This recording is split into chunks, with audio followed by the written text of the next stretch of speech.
Hello and welcome to Jamie's Wee Podcast. On this episode, I will be talking to my friend Sean about the incident where him and his girlfriend Stacey were unfortunately attacked in an attempted robbery whilst riding their scooter here in Canggu in Bali. We will talk through the sensitive details of what happened that night, the online victim shaming that followed on a Facebook group, the crazy way in which the Indonesian police dealt with the situation, and the lasting mental and physical wounds that will take time to heal.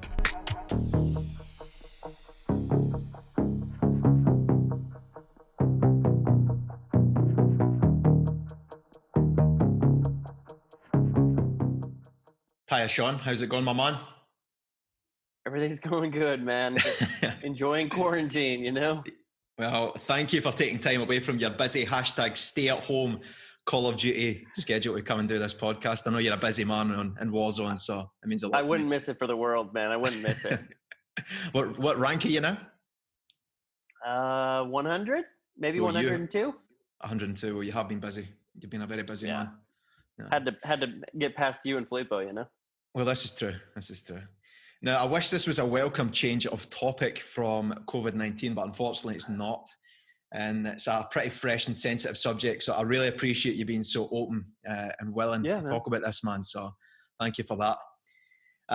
Now, I'll start by giving people some context about who you guys are.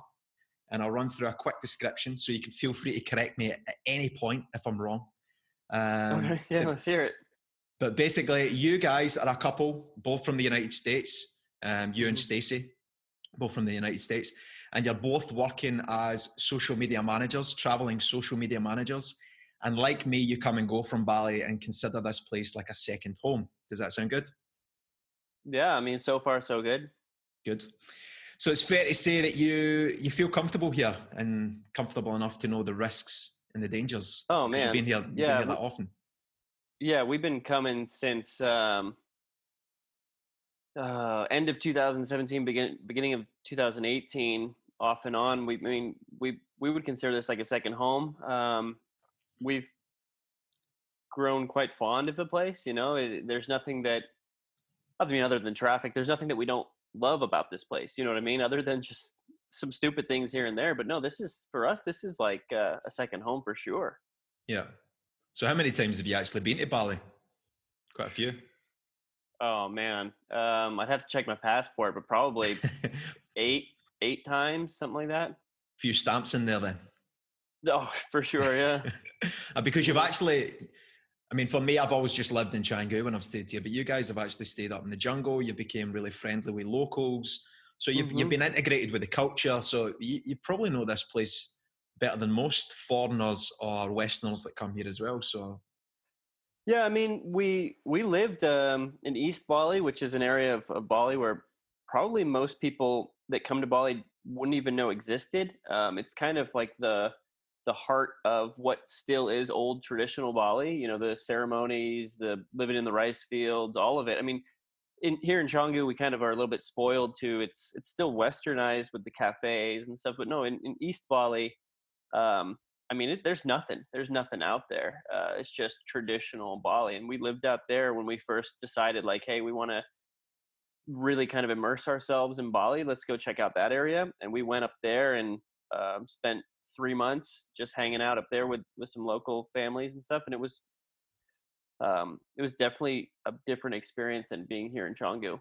Yeah. So it's not as if you were like tourists. You guys are no wet behind the ears when it comes to Bali, the Balinese people, the culture, the religion. Yeah, no. You know this place well. So yeah. Actually, some of our like closest Balinese friends, you know, they live in East Bali up there, and we made really good connections with these people. They're just salt of the earth people. You know, they're beautiful souls. So yeah.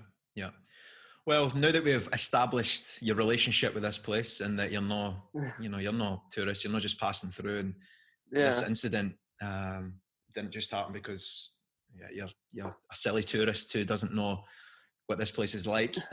Let's actually talk about, let's just walk through what happened that night. So I'll talk about a wee bit the start, and then you can take it away from the point where I leave you guys, because from what I remember is I was actually with you guys at the beginning of the night.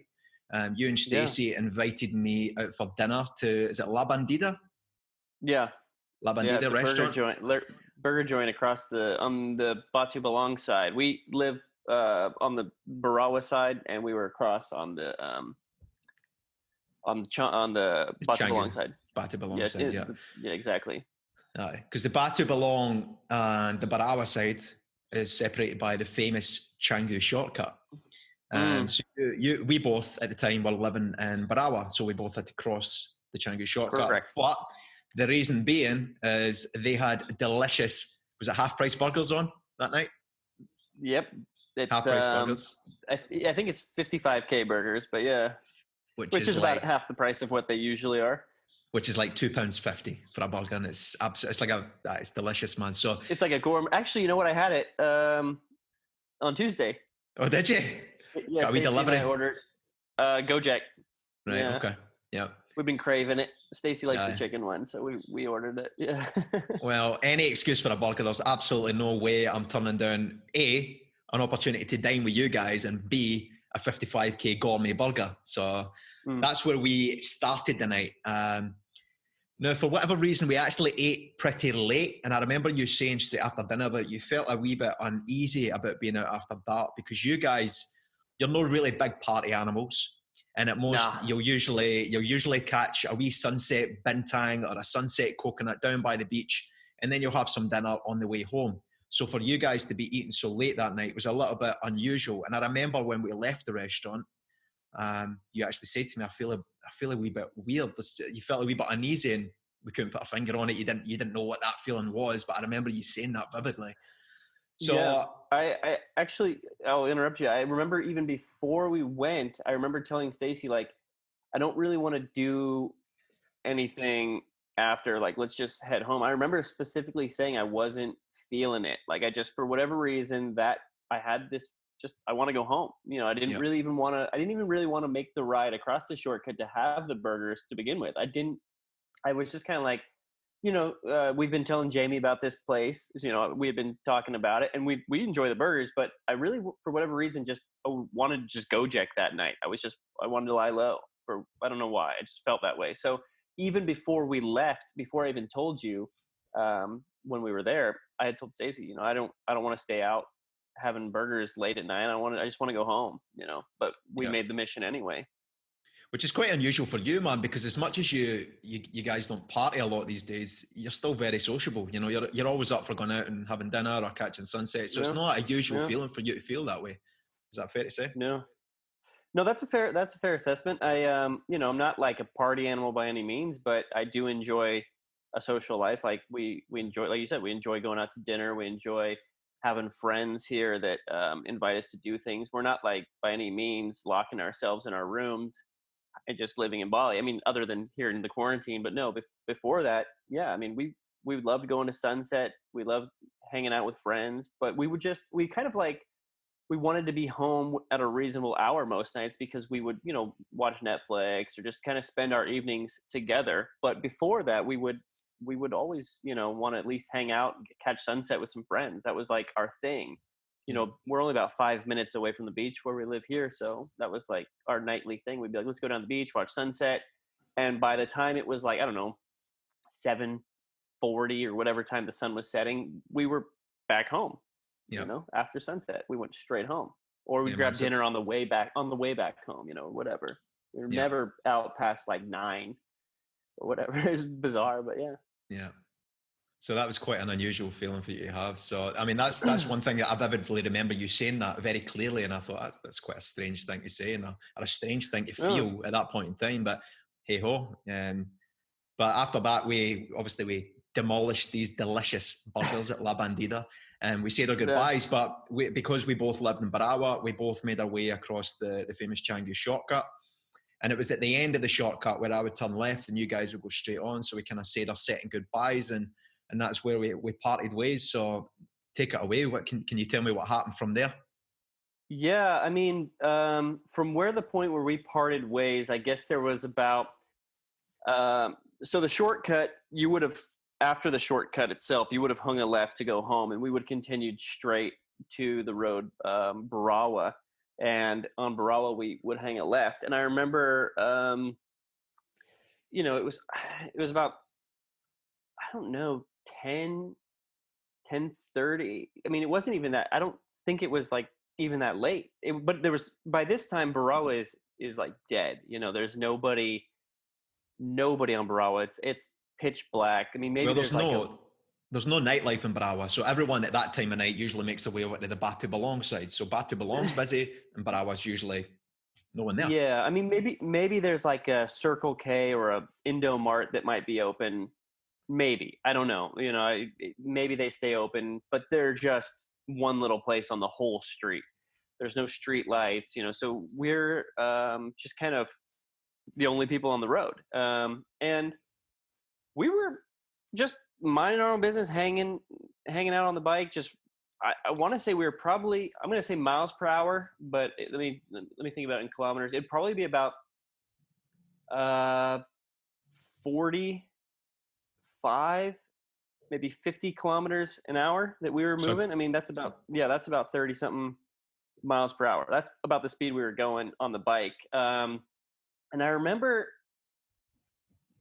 we were the only people on the road. And I remember, like, I looked in my rear view mirror, and I just kind of see this light coming up on me fast. And I'm like, oh, he's going to overtake me and go around me, whatever. And Stacey's on the back of the bike, and she's like telling me, she's talking about something. She's telling me a story. And honestly, I don't remember what it was she was saying, because I was like preoccupied with watching this guy coming up behind me. I mean, I've been riding motorcycles my whole life. I used to race motorcycles when I was younger. So like, I'm super comfortable on a bike. I was aware that what was going on, but for whatever reason, I was just watching this like light coming up on me. And I'm thinking to myself, this guy's kind of close to be like, overtaking me. There's nobody on the other side of the road. He could have went wide, he could have went super wide and went around.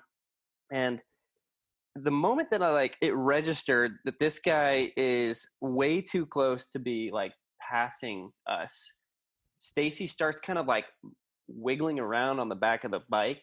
And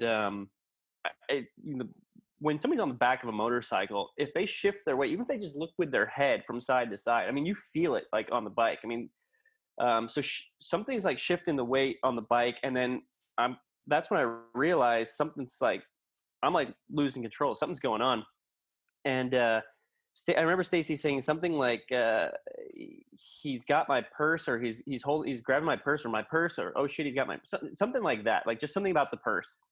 And come to find out, like, she's got the purse across her body. She was wearing her purse on her side, and the guy had like come up and grabbed the purse and was trying to like pull it off of her. But since it's like across the body there, he can't get it. So we're just kind of like wobbling, and we went probably about 100 meters, maybe 150 meters of this kind of like just back and forth wobbling before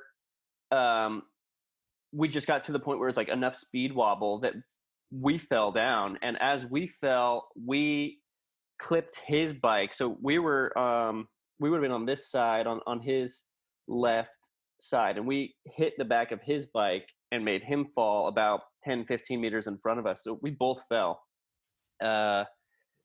And after we hit the ground,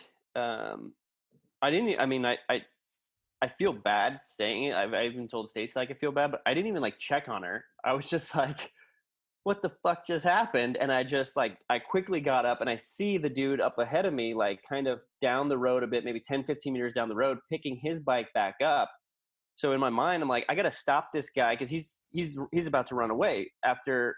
And it still fully hasn't registered that he was like a thief. It just, for whatever, everything was so fast, man. It was like 10-15 seconds, and I don't even know what went through my mind, but I was just like, I gotta stop this dude. He's about to get away.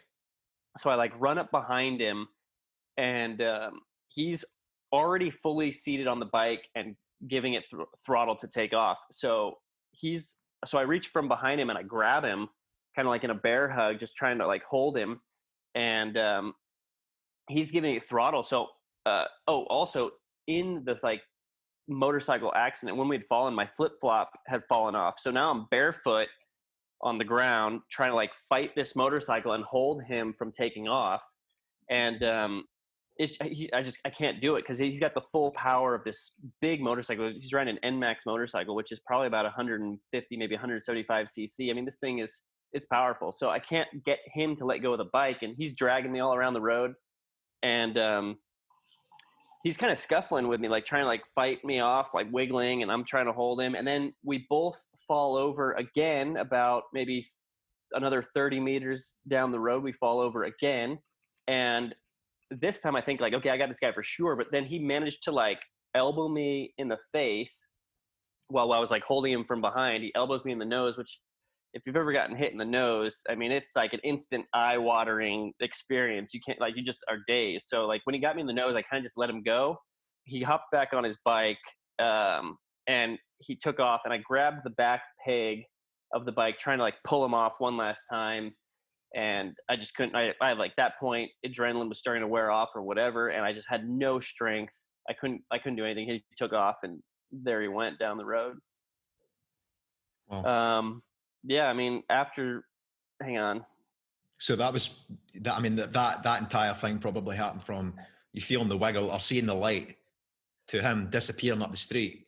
Probably 10, 15 seconds, if that. So from the initial wiggle till the very end of it was probably about a minute. But the time of the wiggling was about maybe 15, 20 seconds. Like it was on the street we live on, bro. We live off of the street Barawa. So you were so close to home at that point. We were about at the point where he finally got away. I could see the it's called the gang here, but it's like an alley. I could see the alley that we lived down, like maybe 80 to 100 meters away. I mean, we were right there. It was right where we live. But no, so what I was saying was I could remember where the initial tussle started on the road, and then where we fell. So I could see that like the distance we traveled was quite a bit. You know, it was about maybe 150 to 200 meters that we traveled at that like kind of wobbling. I mean, it was a like kind of like a struggle. And at a fair pace as well, like 30 kilometers. Would you say 30 miles per hour at that point? It was about 30 to 35 miles per hour. So what is that in kilometers? Like 45, 50 kilometers an hour, something like that. Which is quite a fair pace when you're on a bike. Yeah. No, I mean, I'm surprised that like we were not seriously injured, because I mean, you could fall off of a bicycle and, you know, break a collarbone, and you could trip and fall and break your arm. I mean, so to be moving at those speeds and not break a bone was pretty, it was incredible. Not to say we weren't injured. I mean, we were tore up. What happened after that? What happened after the guy disappeared? So obviously, got it. Yeah. So after he disappeared, Stacey was like yelling from behind me that she was okay, basically, to like let him just go. Like she was saying like, I'm okay. And she came kind of running over to me. And at that point I was sitting on the ground because after I had tried to grab him and he took off, I kind of was like defeated, and I kind of just like fell to the ground. And I kind of had like for lack of a better term, I kind of started having like a panic attack almost. I couldn't breathe. I started feeling really, really hot, and I couldn't. Everything was like in my head. I couldn't get anything out. I couldn't talk. I was just shaking like crazy. So I was just sitting on the ground, and everything was just in my head. I'm like throbbing and just overheated. It was just the most bizarre feeling. Like I've never felt like that before, and I felt like I'm gonna pass out. Like I'm gonna full on. I'm not getting enough oxygen in my brain or something. I'm gonna pass out. Something is wrong with me. So I just was sitting on the ground, like not talking.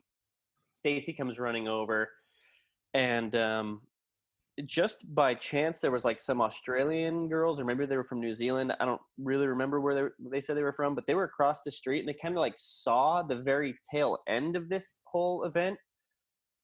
And they kind of like came running over, like we kind of saw what happened, and they were like just kind of, there was like 8 of them, and they were just like swarmed us and started like, I mean, they had the best of intentions, but I Yeah. didn't hear a single thing. I don't remember anything they were talking. It was just noise, right? They were just, I couldn't understand anything. Um, and they're trying to tell us like we need we need to like clean our wounds or go to their house because they live nearby and we can take a shower at their house. They're just trying to like give us, I mean, like I said, they were doing what they thought was best, and I appreciate it. But I just, at that point, it was so overwhelming. I don't really know what was happening. And Stacy's sitting there next to me, and she's all tore up, and they're giving her like a bottle of water to like drink. And at that point, there was like this old Balinese guy kind of just standing next to me. Like I don't think he spoke English. And if he did, he didn't say anything. He just kind of stood there. And he might have seen the tail end of it. I don't know what he saw, but because he never said anything. But then just kind of out of nowhere, this group of guys called the Pekalang is like local town security. They kind of just rolled up in a truck, and there was like 6 of them in this truck, 2 inside and like 4 in the bed of the truck, and they all kind of like hopped out, and they're asking us like what happened. And I think they just assumed we were just drunk tourists that fell off our motorcycle, because it happens a lot in Canggu. People get drunk and they ride down the street, they fall over and they get hurt. So these guys are like asking us like what happened. I'm trying to tell them like, but like no words are coming out. Like I'm just like sitting there, like stuck in my head. And then the only thing I could get out is like, I need some water. Like I need water. So I drink some water, and then I tell the guy, like one of the guys that speaks English, I'm like, this guy tried to steal her purse, and then we fell over because he pulled us off the bike and he took off. And they like don't believe me. They're like, nah, you fell, you're drunk. Like you fell because you guys were drinking. And I was like, no, we didn't drink. We were just riding home. And then he asks the like local security guy asks this old Balinese guy what happened. He starts speaking to him in Bahasa Indonesian or in Balinese. They're talking back and forth, and then he goes, oh, and like he like believes the story. Like the guy corroborated the story. So then he looks back at me and he's like, so somebody attacked you? And I was like, yeah, that's what I try to tell you. Yeah. Like he didn't believe me. But then when this other guy, the Balinese guy, told him, he was like, oh, okay, so like I get it now. And so they were like, okay, we're going to take you to the hospital because you're all tore up. Like at this point, Stacy's got like her like road rash on the shoulder, road rash on her arm, on her legs, on her feet, on her hands. And they're like, which hospital do you want to go to? And we live close enough to a hospital called Siloam Hospital. It's about, I don't know, 5 minutes down the road from us. So we're like, just take us there. We know that one. It's a clean facility. We'd actually had been there before for infected bug bites or something 6 months before. So we knew this place was legit. a decent place. Yeah, it was a legit place. It was a nice location. Inside facilities were great. So we said, take us there. And they put us in the back of the truck and they drove us there. Well, literally after about 5-10 minutes after I got home, again, I probably stay like an equidistance away from the point where we say their goodbyes. So as soon as I got home, like I got myself indoors and I checked my phone, and I had about 5 or 6 texts from your phone. I thought that's quite weird. There's no reason for you to be texting me straight after just saying goodbye. Yeah. And I looked through the texts and they were really incohesive. They really did not make a lot of sense. And it transpires they were sporadic. that very sporadic, very incohesive.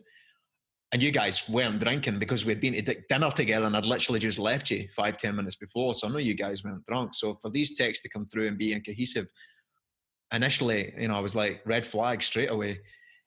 And as I'm reading through these texts, it transpires that Stacey had sent a text from your phone, and it was along the lines of, "Are you okay? Something, something, something. We are on our way to hospital." And I was like, "Are we being attacked? We're on our way to hospital." And I was like, "Yeah, what? No way." So what had happened was in that period of time where I was sitting on the ground and Stacey came over to me and the girls were all there talking to us. I remember Stacey was like, "Give me your phone. I'm going to text Jamie," and I just handed over my phone, and her hands were shaking and stuff. She couldn't really text, so she jumbled together a few messages and sent them off. But then they didn't send until we did get to the hospital, I think, because that's when I connected to the Wi-Fi at the hospital, and then I remember you started replying to me. But at that point, the messages had been sent before. But they all came in. They all came in at once because that's when we connected to Wi-Fi. Well, as soon as I got the messages, I obviously said I'll come and see you guys at the hospital, because I knew myself that this hospital was only 5 minutes up the road. So I said, I'll come and see if you're okay. And so I made my way to the hospital. As I say, it only took me 5 or 10 minutes to get there. And I remember that you guys were literally the only people inside the place at that point. Honestly, I mean, we're very thankful for the hospital. They did everything that they could. The whole hospital experience, being in another country, you just don't. I mean, from the U.S., you have to have insurance, or you have to have some type of health care in order to like go to a hospital. Otherwise, you're just gonna be broke. They're gonna just destroy your wallet. Here we're fortunate enough that we walked away from the whole thing for only a couple $100 the first time. Granted, we had to go back for follow-up visits and stuff and additional dressings. So it wasn't. How was your experience at the hospital? How would you consider, obviously compared to an American hospital experience, how would you compare it to that experience that you had that night in the Bali Siloam hospital? I mean, it was so we get there, and this is kind of like at the very beginning of like this whole coronavirus scare. Bali still doesn't really fully understand what even coronavirus is, or what precautions they should be taking, or anything. So they're just kind of like, we get to the place, we get dropped off, in like this tank. All these military guys all escort us out of the back of this truck, and they drop us off, and they tell the security guy, these guys need to go into the hospital. And the guy comes over to us with like a thermometer gun, an infrared gun or whatever, like puts it to our head. Okay, scans you. Okay, you're good. Scan Stacey. Okay, you're good. And then he's like, you need to like put on some hand sanitizer before you can go into the hospital. Okay, we put on some hand sanitizer. We go in the hospital, and we get inside the hospital, and the first thing the guy says, it's kind of strange, but I understand. The first thing the guy says is like, "These are after-hour emergency charges, if you want to continue." And I'm like, of course they are. Yeah. Why wouldn't they be? Like, just fucking kick you while you're down, the after-hour emergency charge. It is what it is, right? So we're like, okay, that's fine. What choice do we have? We got gravel in our cuts. Where are we going to go? All right, so we go in, and at this point, my hands are full on.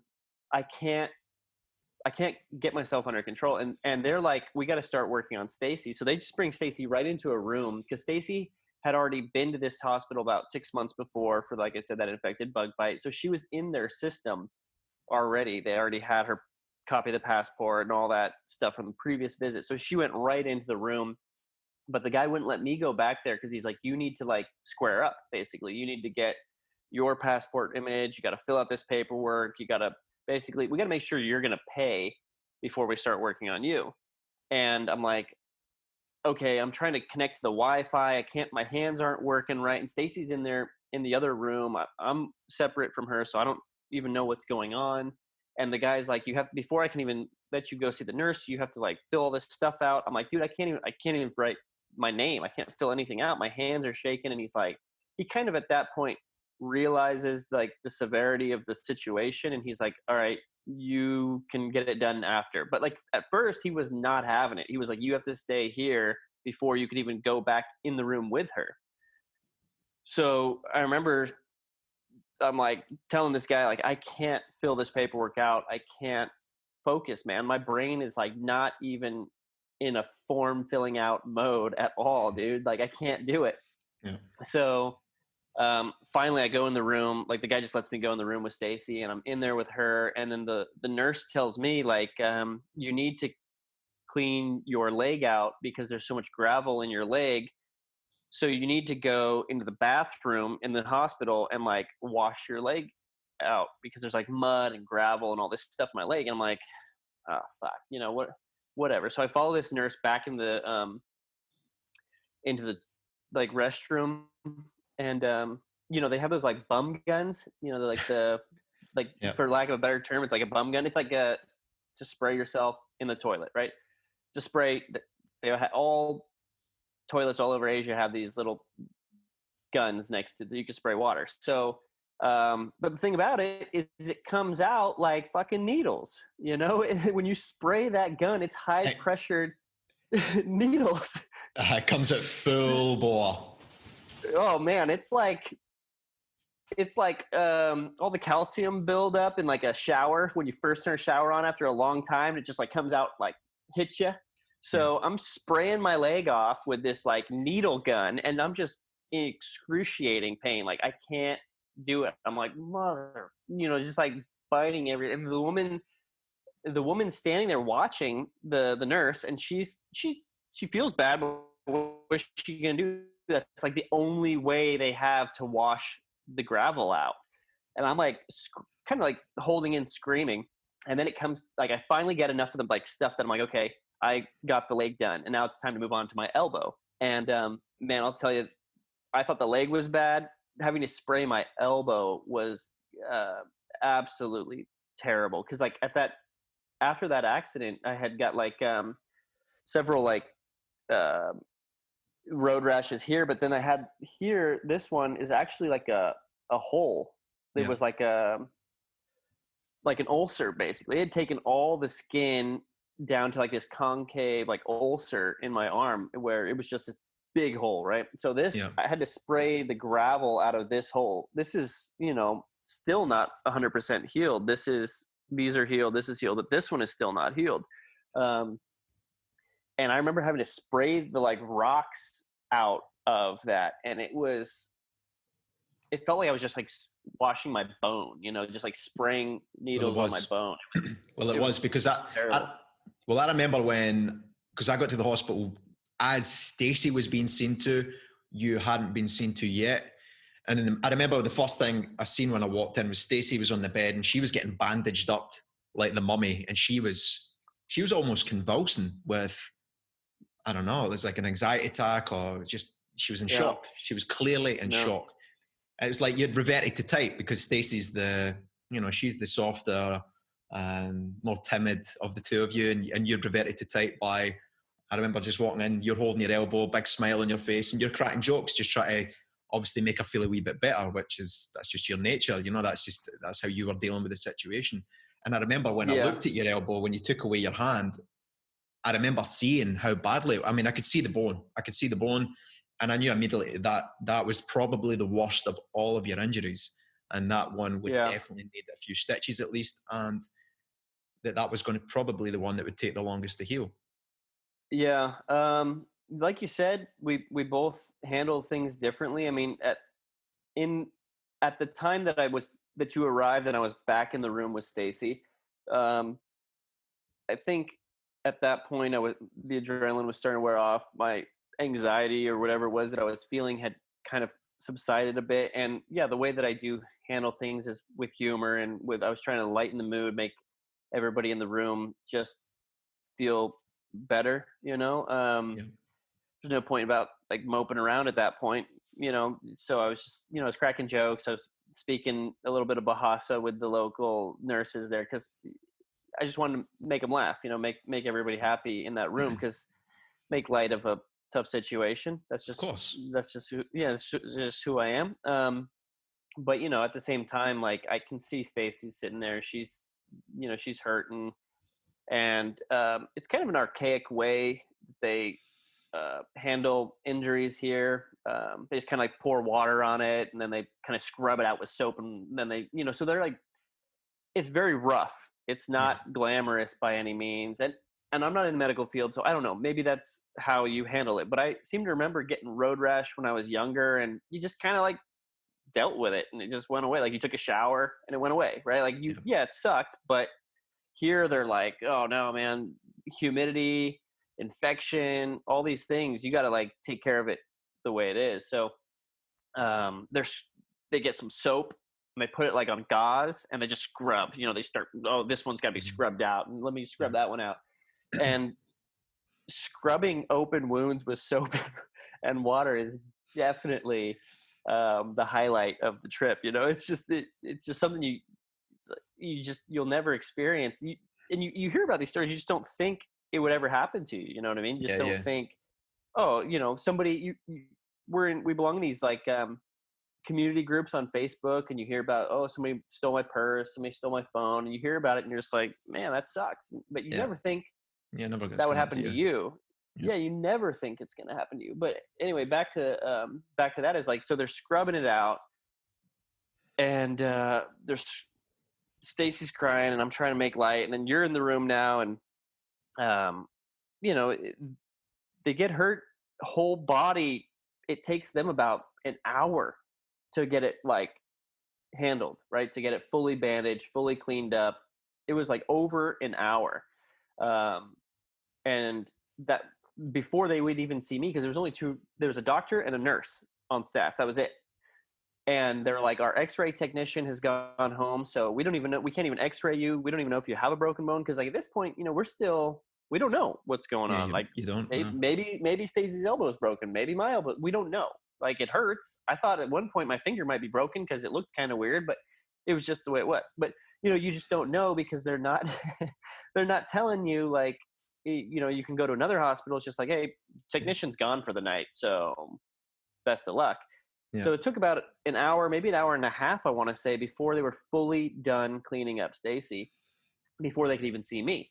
So then when it's my turn on the table, like I am fully out of like adrenaline, just I feel everything, right? Like they're scrubbing my leg, scrubbing my elbow, and I want out of there. Like there's no like numbing.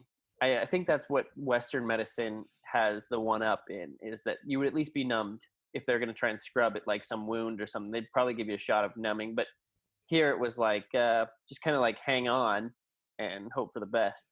But I admire what they did, and I'm not knocking them and saying that they didn't. Yeah, but it's just kind of like you feel everything because they're scrubbing at your body while you're just sitting there laying on this bed.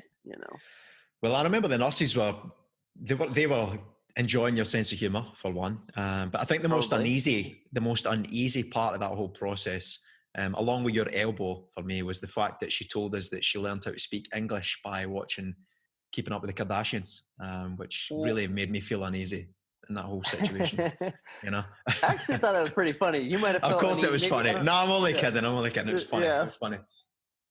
No, yeah, I thought that was pretty funny too, because I was like, hey, I thought maybe she went to school in Singapore or something. I was like, wow, you speak really good English. The doctor that was cleaning us, not the nurse. The nurse didn't say a word. She just kind of laughed here and there. But no, the doctor was this probably early 20s, maybe late 20s. I mean, she looked young. She's probably late 20s, but she looked young. Probably she looked no more than like 18 years old, but she's probably 30. Who knows?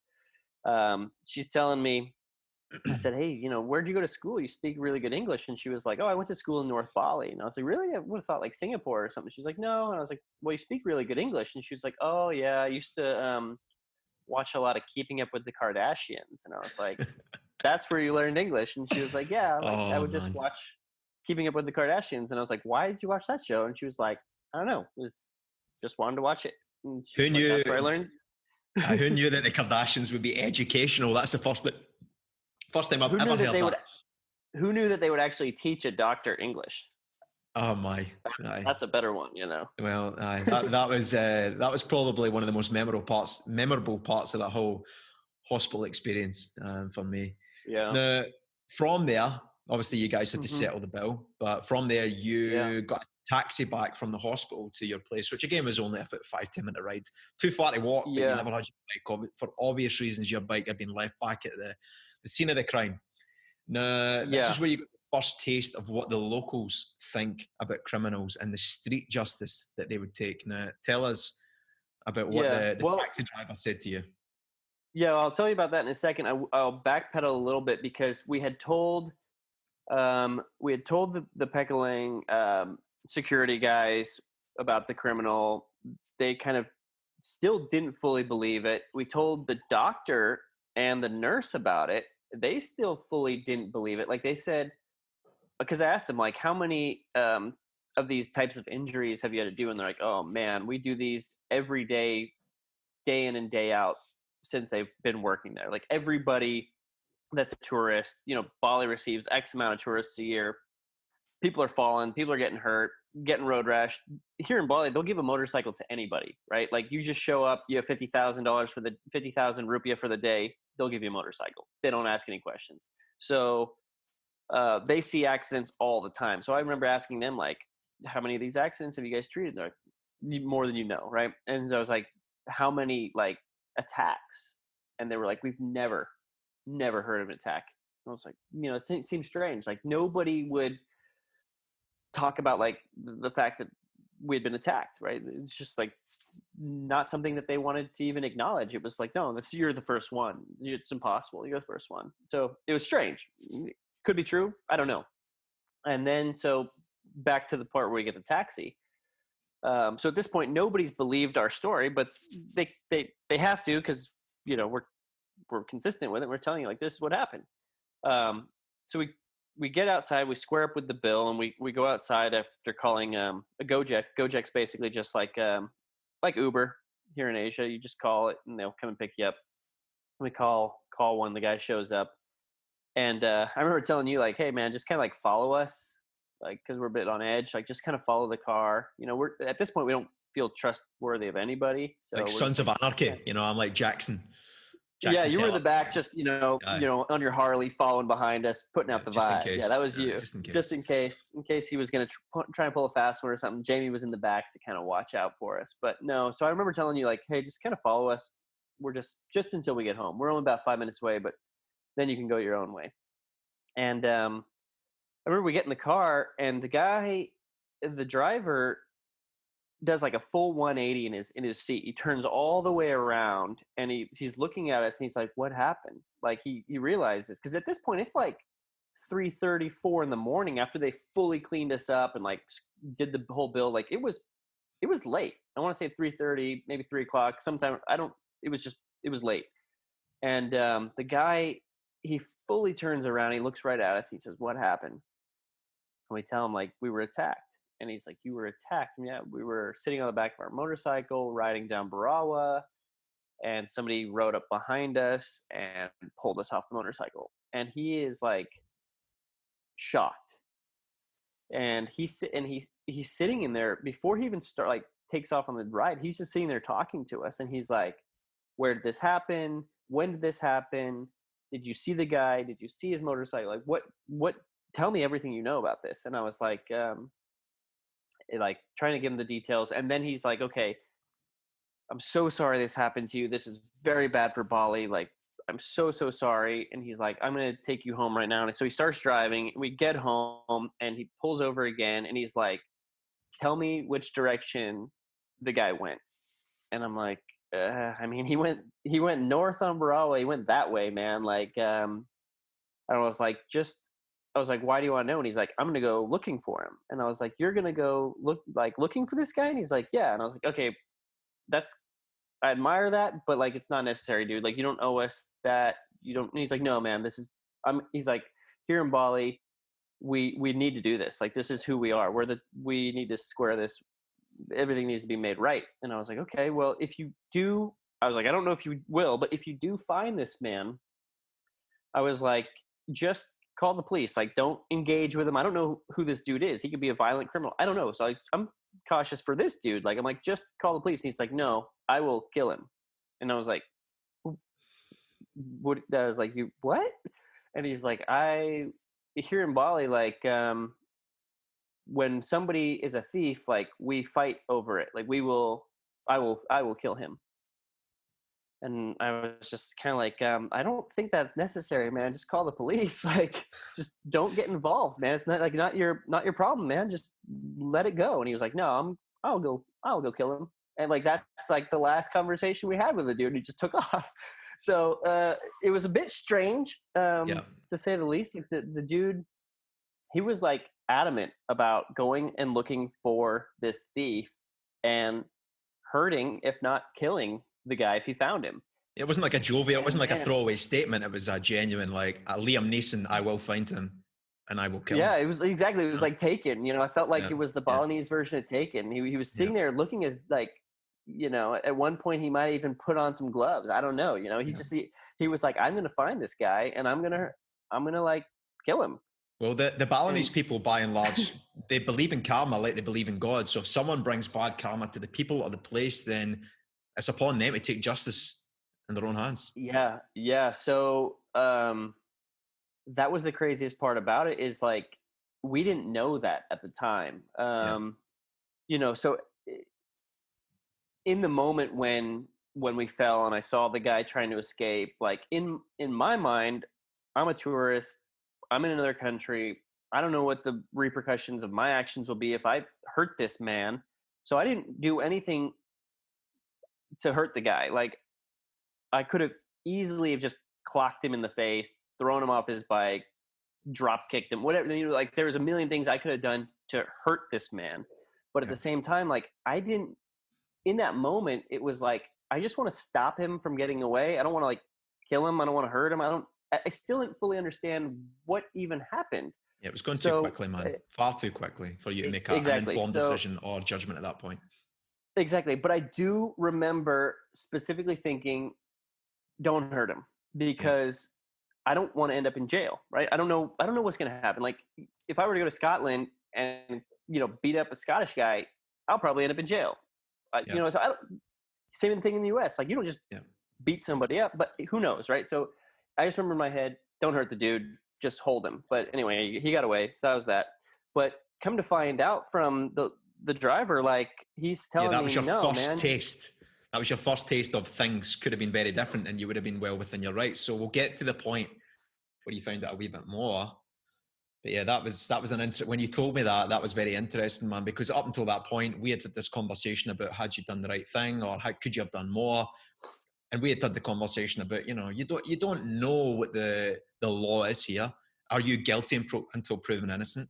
Would you have ended up in jail first before you go to the hospital? Would Stacey have been taken to the hospital, you taken straight to jail? So you just never knew. I mean, you had literally seconds to make an informed decision about what was the best thing to do at that point. Your natural instincts were to just try and apprehend the guy and just hold him until the police came. Obviously, it didn't work out that way, but we'll get into it. But it transpires you could have done more. I mean, ideally what I remember thinking was like, if I can get him away from the bike, I'll be able to just like hold him on the ground and maybe somebody will come running over and intervene and figure out what's going on. That was my initial thought, was just get him off and hold him. That was it. Yeah. And,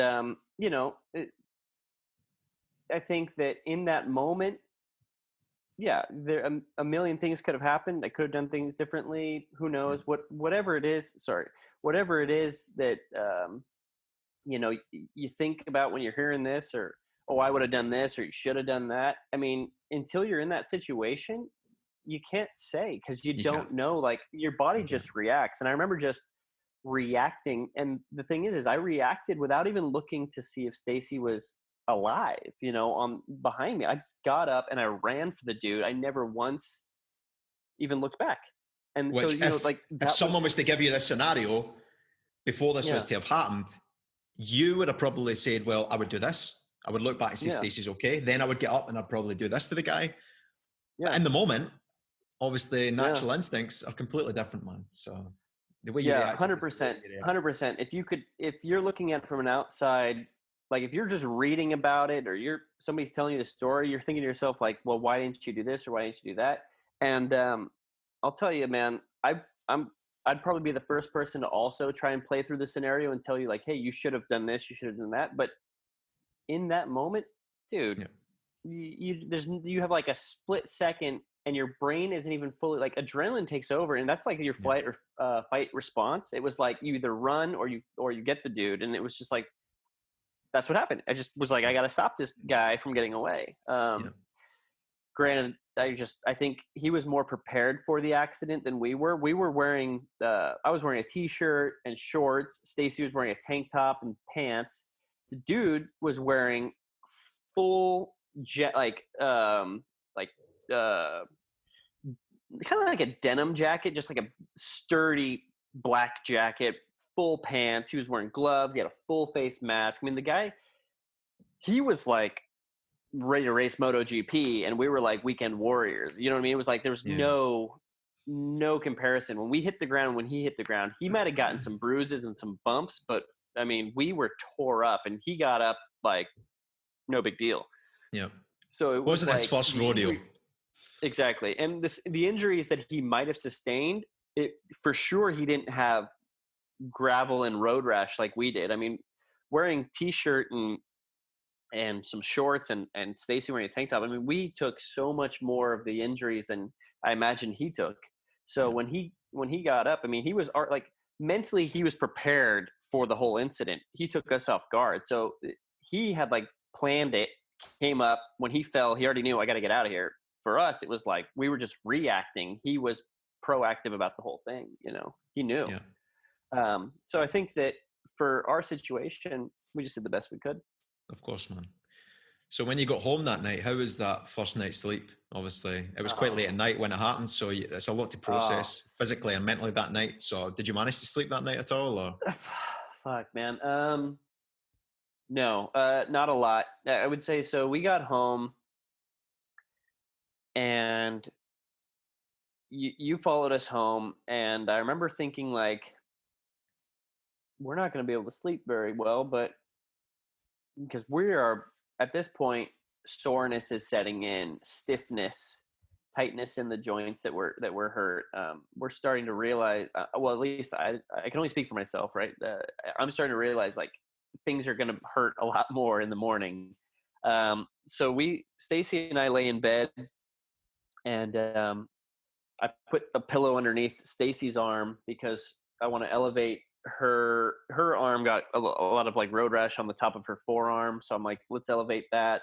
Elevation helps with swelling, and so I'm just like, I put a pillow under her arm, but her elbow is all messed up, and my elbow is all messed up. My legs, her legs. So we're just like laying there in bed, and we're kind of just trying to fall asleep, but we can only lay in one position because you can't roll over. And she usually sleeps on like her belly, and I usually sleep on my side. But now we're just both back, like laying on our backs, looking up at the roof. And I want to say it probably took about an hour before we finally like were just exhausted enough that we fell asleep. But then like we fell asleep by like maybe 4:35 in the morning, and then woke up at like 6:37 a.m. to like a million messages on Instagram and stuff. And the reason being is, come to find out, you had put some stories up on your Instagram, and your followers and mutual followers had messaged us.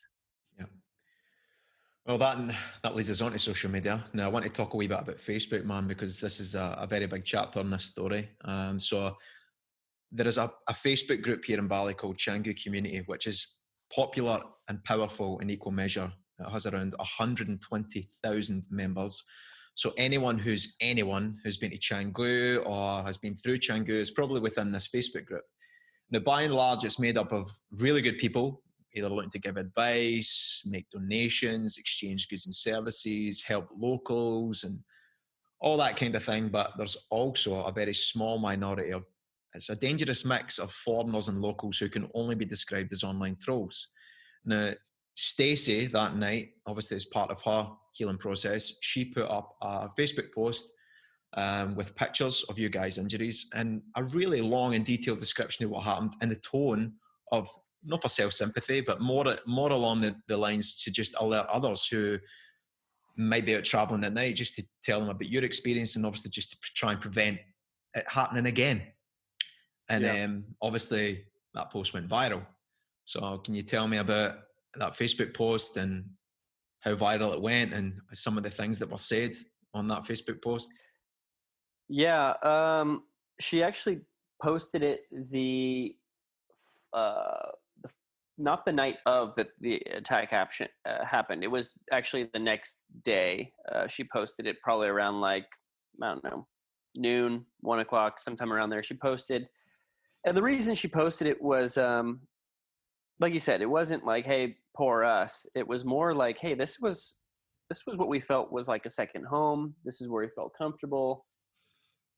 This is what could happen to would-be tourists coming through here, that like we just wanted to spread awareness of, hey, things are not exactly always going to be paradise." And it was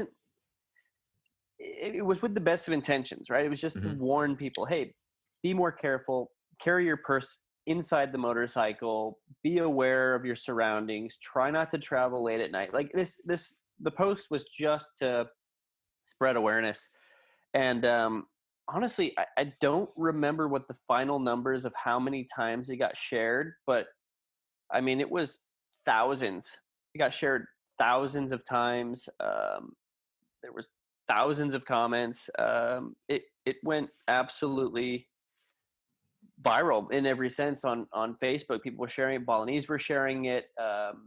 Stacey was getting hundreds and hundreds of messages on Facebook.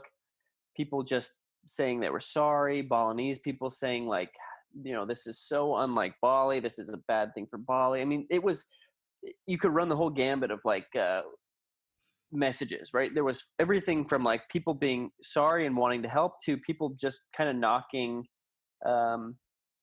on us as tourists, so there was everything in between. It was just a bizarre mix of messages, and then good messages as well. But it was kind of like a wake-up call for us that like the internet's kind of a strange place, because no matter what, we try to do this with the best of intentions, but we ended up getting a lot of hate from it as well, which was very strange. It was like we try to do something which we thought was good by spreading awareness, and some people just hated on us for Well, I think that's a very posting. diplomatic answer, man. For me, I seen the post. Obviously, I shared the post, and some of the comments were just fucking disgusting, to be honest, from foreigners and locals. And it can only be described as victim shaming. You guys had just been out for dinner and wanted to drive home, and because Stacey had her bag over her shoulder, some of the things that were said were just downright fucking disgusting. So I think you're being very diplomatic, man, because it angered me to see some of the things that were being said. Because here was a girl, because it was Stacey that posted it. Here was a girl who had posted pictures of her injuries, which were quite clearly severe and life-changing. And the message was clearly in the tone of just trying to make people aware. It was not knocking anyone. It was not knocking the attacker. It was not knocking the Balinese people. There was no disrespect shown. It was purely with the intention of just informing people and just making people aware. And some of the comments were just horrible, man. Really horrible towards Stacey for having her bag over her shoulder. Accusing you of being drunk tourists when there was no alcohol consumed.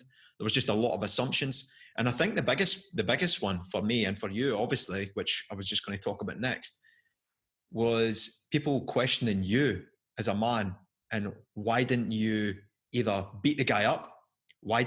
Some of the people were saying, why didn't you kill the guy? Just keyboard gangsters. So, I mean, how did that make you feel? Obviously, because you were the guy in the situation, and as the guy in that situation, naturally you just feel like you could have or should have done more.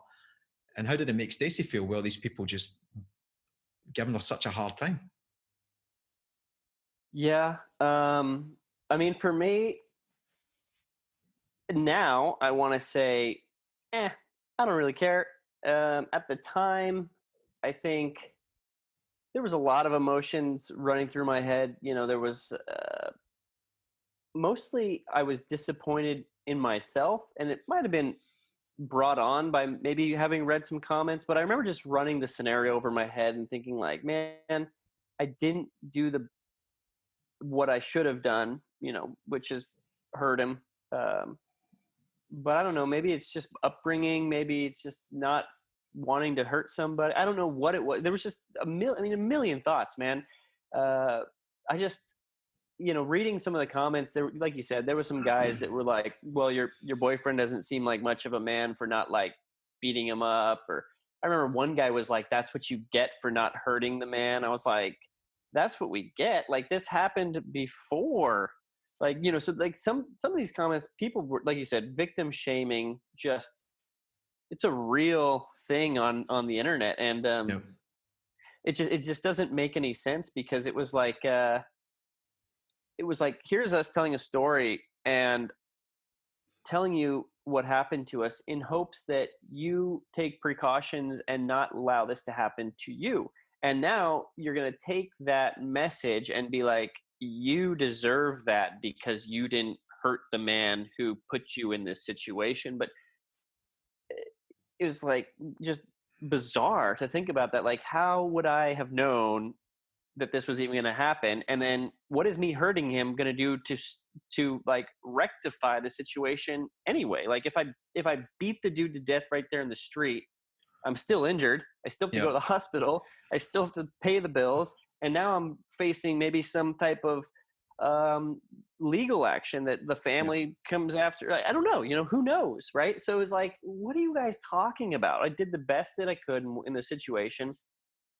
The messages that some people said, like you said, keyboard gangsters. Some people were just. There's a lot of UFC fighters clearly in the Changa community, Apparently, a lot of UFC fighters, Apparently, I remember at one point I was telling you, like, look at this, look at that, look at these guys' comments, and you were like, why don't you just reply with like, well, can you teach me to fight? Like, why don't you just message him like, hey man, clearly you know a lot more about fighting than I do. Why don't you come over here and teach me like all your skills? Because all these guys are like, oh man, I would have done this and I would have done that, and your boyfriend should have done this. And it's like, come on, dude, like, you have a second to make a decision, and I think that my decision to not hurt the man was a good one, but at the same time, it was the correct one. 100%. It was the correct decision. Yeah, I still kick myself a bit that like he did get away, because I mean, I had him at one point. I did have the upper hand, but somehow things just got out of my hands and he got away. But there's only so much you could do, man. It's like, you can't just keep beating the dead horse. It's like it's over. He's gone. Like, what are you gonna do? So for me, it was like, I tried. He got away. So at the beginning, I was very, very disappointed in myself. I was like, man, this is just bullshit. The dude got away. I was kicking myself a lot. It was kind of like eating away at me. And then maybe reading the comments. At some point, I just kind of stopped checking the post, stopped checking what people were saying. I think Stacey continued reading it a little bit more. Yeah, what was the impact on Stacey? Because you've obviously got a stronger skin than Stacey. But what about Stacey? How did that impact on her? Because she's, again, I'll say, it's much more of a sensitive soul. So I just want people to know what the impact on people's words via social media can have, especially if someone posts something with the best intentions and all of a sudden they become the victim of the target of the abuse. Yeah. I can only speak on what I kind of witnessed. And I mean, there was a lot of good messages mixed in there. So I think she continued. Yeah. So I think she continued to read because of the positivity behind it. A lot of people, a lot of Balinese would come out and say like, hey, my brother or my sister is a nurse. They can come to your house and dress your wounds. And I want to give you some oil that we make for scars. And a lot of people were coming out wanting to like help and just kind of be there to just show support. So I think for her, she got a lot of strength from reading those messages. But in terms of the negative messages, I don't really know exactly if they were. I know that she said that they weren't like that much of an effect on her, but when you read something negative, it affects everybody. I mean, even for me, like I'm a pretty positive dude, and I'm pretty thick skinned. Not a lot of things really faze me, but I remember reading these messages and they kind of irk you. You're just like, man, who are you? Like, why are you saying these things? So I think for her, she found a lot of comfort in the positive messages, but there was still the kind of like having to validate her own emotions by these stupid people on the internet saying stupid things like, oh, everybody knows the first rule of traveling is you don't have your purse on your shoulder, and like blah blah, and it's like it's your own fault for having your it's like stupid things. So it's like I think that she still felt kind of like not really um not really not I don't want to say appreciated, but not really like sympathized with for posting this thing and trying to spread awareness. She kind of still felt like mixed emotions for posting it. It was like I feel good because there's people that know about it, and a lot of people feel bad for me, but at the same time there's a lot of people that are like, well, it's your own damn fault. So I think it was just kind of at some point we both just kind of stopped reading it because it was just um there was just no point anymore. It was like, okay, you can only get so much positivity out of it, and you're still going to get some negativity. So it's like, at some point you just say enough's enough. Like there's no point in continuing checking it out. It's just, you're, like I said, you're just beating this dead horse. There's no point. Yeah. Yeah, man. Absolutely. Um, no, actually, now that I think about it, I forgot to put this in my notes, but I actually went viral to the point where it made overseas news and you became Stacey and boyfriend. You became known as the boyfriend. Yeah. That was, there was two international news articles that wrote about it. I don't remember. Daily Mail? Was it Daily Mail, I think, yeah. Daily Mail Australia, I think, was one of them. Daily Mail Australia and the Sun, the Bali Sun. Right. Oh, yeah. I think that was the one, yeah. Bali Sun and Daily Mail, two journalists sent messages via Facebook to Stacey saying, "Hey, we're so and so. We're reporters for these news articles. We want to basically get your take on it." And everybody, got our questions. And then the two news articles came out, and it was like, tourist Stacey Serrano and her boyfriend are injured in an accident, and it's fine. I don't give a shit. But it was like everything that wwent out was like this woman, Stacey Serrano, and boyfriend, and it was just kind of strange because I was just like the guy that was there, and I didn't have a name, but that's okay. I don't care. But at the same time, it was like it was big enough that it caught the attention of these news articles that people wrote about it, and it was a traumatic experience. But at the same time, like it kind of made us more aware of everything, like now we don't leave the house much, but we go to buy some groceries, or we had to go to immigration a couple days ago, whatever. So it's like, you think about it more. Just, hey, let's be more aware of our surroundings, But it also caught the attention of the local police as well, because Bali's got an island, obviously a population of 4.2 million people. But in 2019 alone, there was over 6 million tourists that passed through this island. So tourism here is worth an absolute fortune. It's probably the biggest industry on this island. It generates tens of millions of dollars for the local economy. So they really take the image of the island very seriously when it comes to its image abroad, and its image when it comes to involving foreigners. So when the post went viral on Facebook, Stacey actually received a message from the local police. Yeah, she definitely received some messages from the local police. I kind of want to tell a story without making it seem like I'm knocking the local police, but there's some things that are gonna, inadvertently make it seem like they aren't the best at what they do. But that's not the point of this story. The story, Well, talk about so they basically contacted her. They asked for her, I think they asked for her WhatsApp number. Obviously, Stacey supplied it, and you didn't. They asked to meet up with you guys, but obviously you didn't want to meet up at your place because, again, here was just a random on Facebook claiming to be a police officer who wanted to meet up with you. And you, at this point, were still going through the fight or flight mode, and you never really knew who this guy potentially could be. So you were like, well, come and meet us at the cafe. I was with you at that point at this cafe, which was only walking distance from your place because obviously you couldn't really travel anywhere at that point. And next minute, two plainclothes policemen came to the cafe where we were sitting, and So like you said, I mean, you hit the nail on the head.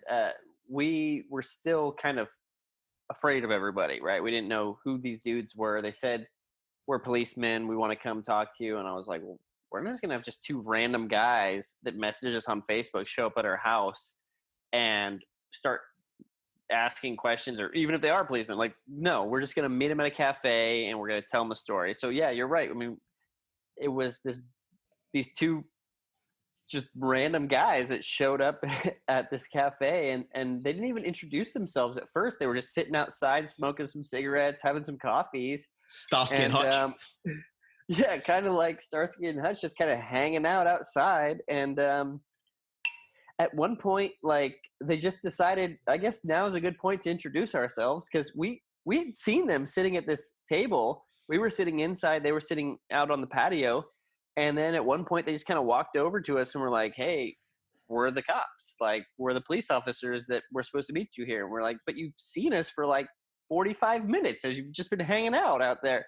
So anyway, they invite us over, and there's two of them. One of them's English is a little bit better than the other one. And they start basically tell us the story. Tell us what happened. Tell them the story. And they start taking notes. They start asking questions like, did you get a good look at the guy's face? Did you get a look at his motorcycle? How do you know he was Balinese? Just, questions, right? And we did the best that we could to answer all their questions, recap the scenario, what happened with them. And, I don't think we fully...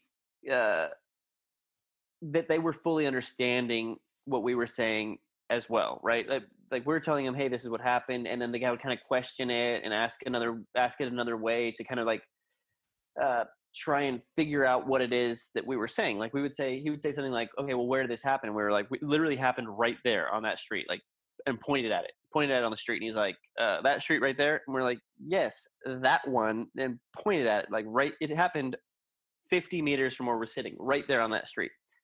And he was like, okay. And so he would write down something in his thing, and then he'd be like, did anybody see it? And I was like, yes, some Australian women that said that they live in that villa right there across the street said they saw it. And he was like, okay, write that down. And then I was like, are you going to go talk to them? And he was like, no, we don't need to talk to them. I was like, then why did you ask me if anybody saw it? Like, just bizarre things that, like, yeah. And then he said, like, he asked me, like, well, why didn't you fight him? I was like, what do you mean, why didn't I fight him? And he was like, yeah, why didn't you fight the criminal? Well, up until this point, you'd obviously been, and we had this conversation 2 or 3 times. Up until this point, you'd been battling in your mind whether you were within your rights to hurt this guy or not. And now you've got the 2 police in front of you about to tell you the story about what you should have done.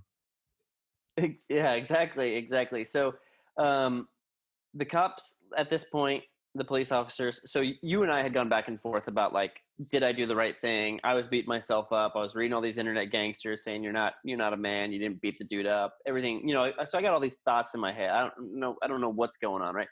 And the cops then say to me, like, well, why didn't you fight the guy? And I was like, well, I'm still, like, the foreigner here. I didn't know what the rules are. Like, I didn't want to, like, hurt this Balinese guy and then end up going and getting locked up in a Balinese prison because I, hurt a Balinese man. I don't know what the rules are. So I'm telling these guys, like, I don't know. And they're like, they don't really understand why I'm saying that I didn't hurt the man. They don't fully understand it. They're just, like, kind of dumbfounded with, why didn't you fight back? And so I said, like, I didn't want to go to jail. And they're like, you don't go to jail in Bali if you hurt somebody that tried to hurt you. And I was like, oh, what do you mean? They're like, in Bali, it's okay if you want to kill him. And I was like, what do you mean? And they're like, yeah, I mean, he tried to kill you, you can kill him. It's okay. So I was like, dude, this is the most bizarre thing I've ever heard. This is like the Wild West. People just, you want to hurt somebody and hurt him back. I mean, that's like that's like prison rules right there. I don't know nothing about that. So I was like, okay, man. So what are you saying? He was like, if he tried to hurt you and you got hurt, you could have like hurt him back. It's okay, no problem. And I was like, well, it's good to know that now, but at the time, I didn't know that, And then they said, well, okay, so describe what he looked like, and when we find him, we will shoot him. And I was like, what? And they're like, yeah, they're like, this guy is, he fits the description. I mean, I don't know. He fits the description of another guy that they've been trying to catch for a while. And he said, one of the police officers told us that like a week before, a police officer had like followed this guy down the road trying to catch up with him and wanted to just like gangster style shoot the dude in the back because he was riding down the street, but there was like tourists everywhere, so he couldn't just like offload his weapon in the middle of like tourism. So he didn't do it, and the guy ended up getting away. So anyway, the cops tell us like when we find him, we're gonna give him some like street justice basically and just shoot him. And he's like, so the one police officer was kind of taking the lead in the whole conversation's like, I will shoot him. And the other guy sitting across the table, who's like his like partner's like, yeah, I'll shoot him too. And I was like, you're just gonna shoot this guy? And they're like, yeah, that's what we do here in Bali. If we catch a thief, we shoot him. And they didn't really elaborate on what they meant by they were gonna shoot this guy if they caught him. But come to find out later through like people and through the news and stuff, I guess when police officers catch a thief, they like brand him by shooting him in the leg. They shoot the dude to like, so when he gets out of prison, he'll have like a bullet wound that the cops will be able to identify him. It's kind of just like, hey, this guy's a thief. He's already done this in the past. Now he's got a bullet wound. So they shoot him in the leg. The mark of shame. Exactly. Yeah, the mark of shame. But they didn't elaborate on that. They were just basically like, yeah, we're gonna shoot him. And the other guy's like, I'll shoot him too. It's just like two dudes just wanted to shoot this guy. It was like so bizarre. It's like unheard of. Like in the U.S., cop shootings are like a big deal, and nobody wants to be the guy who shoots somebody, right? That's like that. You just don't want that. That's not a good. The cops here are like, I'll shoot him, and the other guy's like, yeah, I want to shoot him too. So it's just like it's a game of like Call of Duty. It's Call of Duty for them, You respawn, exactly. It's like, it's like they get their badge, like headshot, it's like whatever. Like, I don't know what these guys were thinking when they said that, but they were telling us like, yeah, I'm going to shoot him. The other guy's like, I want to shoot him too. Like the two of them wanted to shoot this guy really badly. So I thought that was pretty funny. And, but yeah, they didn't elaborate on it. So they just kind of left it hanging like that. But then the way the conversation with the two police ended was like, they said, okay, well, we took all these notes. Everything was good. But now you need to go to the police station and make a police report. Well, that's the thing I was going to say next. It was like, so on the night, you spoke to the local security, who are the local Banjar. The Banjar are like the locals who self-police the area. And then you've got the two plainclothes police, Starsky and Hutch, who turn up at the cafe. So then it's phase two. And now... Yeah, but we thought that night, when the local security guys came, the guys who patrol the city, the Pechalang, however you say it, when those guys showed up, we honestly thought they were the police. We didn't know any better because the truck they rode in was black. It had sirens on it. They were in uniforms. We thought they were police officers. So we told them the story. Then we told these plain Jane police officers later, like, well, we already told the police officers last night. And they were like, no, those guys weren't police officers. Those guys were security. Then you told us, but now you need to go to the police station and make a police report. And I was like, dude, we could have like saved ourselves a lot of time and a lot of effort if you had just told us to begin with that you would then want me to go to the police station. Yeah. And he was like, well, he said, my boss, who's like the head of police, sent him a message on WhatsApp and was like, did you see this thing on Facebook that's going viral? And he was like, no, what are you talking about? And he was like, these two tourists in Canggu were hurt. And he was like, you need to go talk to them. And so he told us, like, his boss told him, you need to go there immediately and talk to them. So it wasn't an official police report. He was just kind of talking to us, right? It wasn't even official in any means. It's like It's an like informal chat. Yeah. Yeah, but all those notes that he took didn't mean horse shit, because when we went to the police station, they had no idea why we were even there. It was like nobody expected us. So we went down to the police station the following day, and we show up, and we're like, we had to have a translator. They scheduled for a translator to be there for us, a guy who spoke English, who worked at the university, who was there to translate for us this whole story. Because that's what they told us. You need to go down and make a formal police report. So, all right. The next day, we're all bandaged up. We hobble down there on our motorcycle and chat with we show up at like 8 in the morning or whatever, and the translator's outside. He's like, he doesn't work for the police station. He's just a guy who he works for the university, and he sometimes gets called out there to translate for the people that don't, I don't know, who speak English, who can't communicate with the police. So we get there, and he's there, and he's talking to us, and we're like, so we're supposed to meet with the police and give a formal police report. And he's like, okay. So he brings us inside,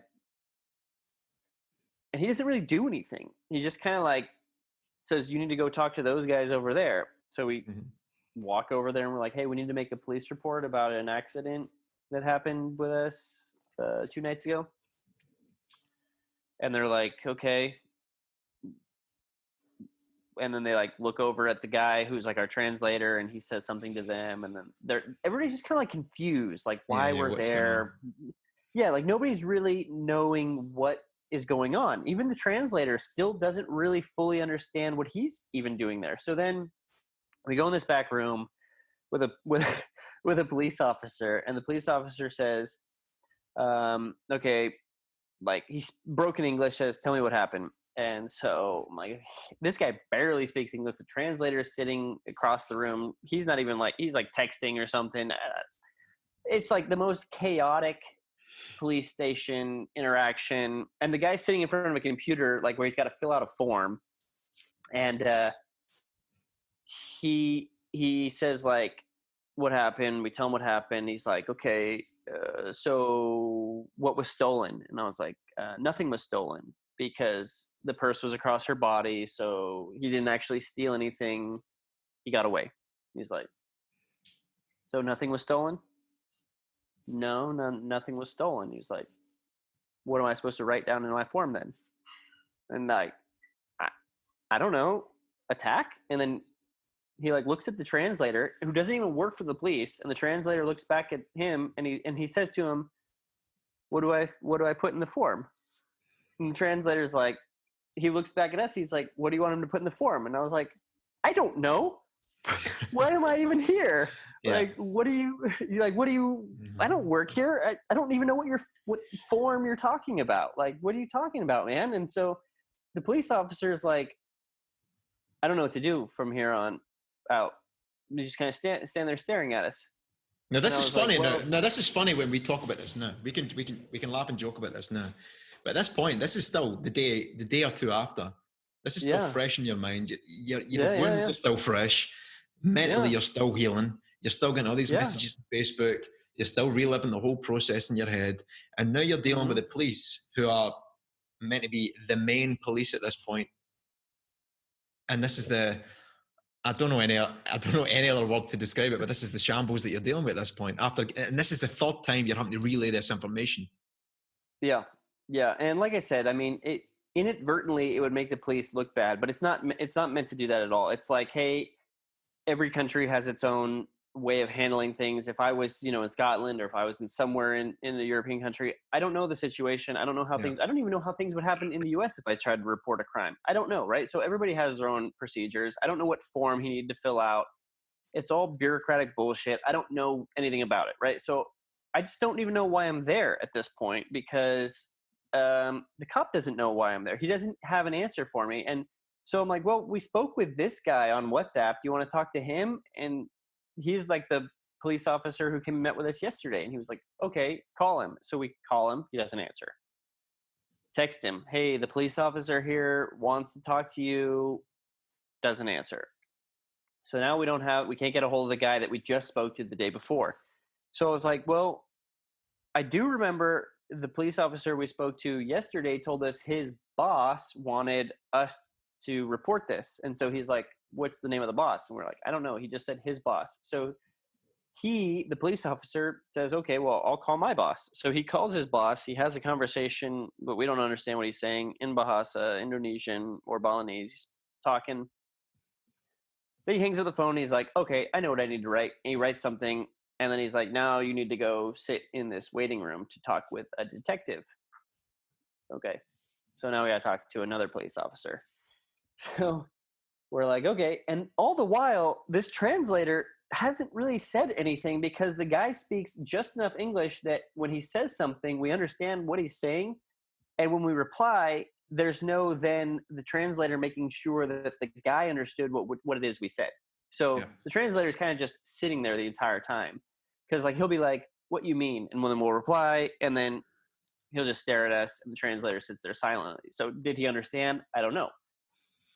Then we go to speak with the detectives, and the detectives, there's like 4 of them, and they all are just kind of like hanging out in this room, and they're all like asking questions, and they're all just kind of there. I mean, I don't even know how to explain it. It's just like this bizarre situation where everybody's kind of like, there's all these chiefs and no Indians, right? Everybody's just like in charge, but nobody's in charge. Like they're all just throwing in their own questions, and then some guy will like pull out his phone and be like, "Oh, this says this," and so and they just get it's just this chaos, man. It's just absolute chaos. And then at one point, one guy busts out his phone with like a picture of a guy, and he's like, is this him?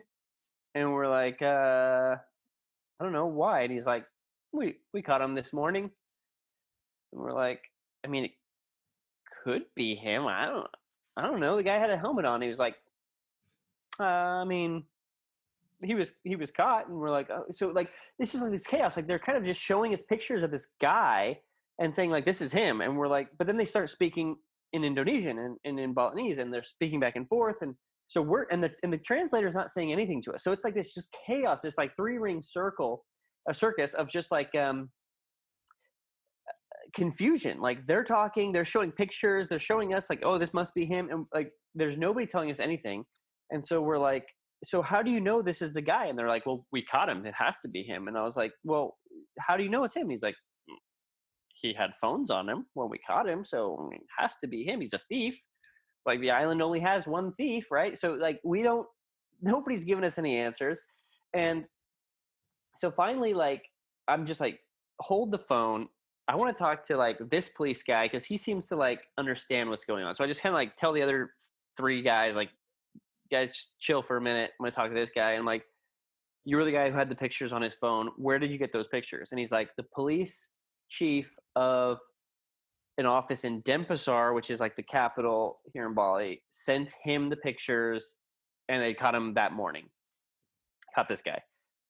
And I was like, okay, so you caught him in Denpasar, which is like an hour away from Canggu. Like how what's the correlation here? What makes you think it's the guy? And they're like, well, he admitted to stealing 17 or 18 phones or something like that. And I was like, well, did he admit to this attack? No, he didn't admit to that because he didn't steal anything from us, so there's nothing to admit to, right? So it's like, it's just, nobody really knows why they're still showing us these pictures, but they kind of want to be like the heroes because at this point, the story has gone absolutely viral, and their boss is like, you have to find who did it, right? So they're like wanting to be the hero themselves.